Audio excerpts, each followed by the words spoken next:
দীর্ঘ ৩৬ বছর পর আজ রাজশাহী বিশ্ববিদ্যালয়ে অনুষ্ঠিত হচ্ছে কেন্দ্রীয় ছাত্র সংসদ, রাকসু, হল সংসদ ও সিনেট ছাত্র প্রতিনিধি নির্বাচন। অবাধ, শান্তিপূর্ণ ও নিরপেক্ষভাবে নির্বাচন সম্পন্ন করতে নিরাপত্তার চাদরে ঢেকে দেওয়া হয়েছে ক্যাম্পাস। ১৭টি কেন্দ্রে ৯১৮ জন প্রার্থীর পক্ষে ভোটাধিকার প্রয়োগ করবেন ২৮,৯০১ জন ভোটার।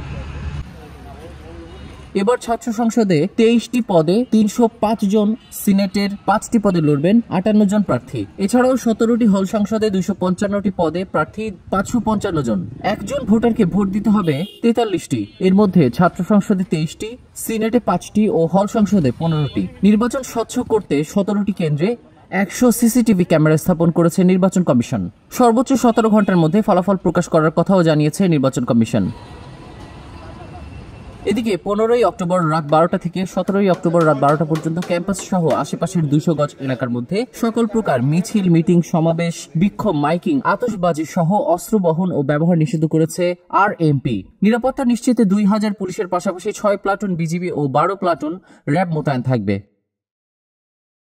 সকালে জুবেরি মাঠে দায়িত্বে নিয়োজিত পুলিশ সদস্যদের ব্রিফ করেন আরএমপি কমিশনার। কোনো ভোটার বা প্রার্থী আচরণবিধি লঙ্ঘন করলে শাস্তি দেবে নির্বাচন কমিশন, আর ফৌজদারি অপরাধ করলে আইনগত ব্যবস্থা নেবে পুলিশ বলে জানিয়েছে বিশ্ববিদ্যালয় প্রশাসন। বিশ্ববিদ্যালয়ের দুই পাশে ৬টি গেট খোলা থাকবে, 4টি গেট দিয়ে প্রবেশ করা যাবে এবং বের হওয়া যাবে 2টি গেট দিয়ে। বিশ্ববিদ্যালয় এবং নির্বাচন কমিশনের দেওয়া পরিচয়পত্র দেখিয়ে প্রবেশ করা যাবে ক্যাম্পাসে।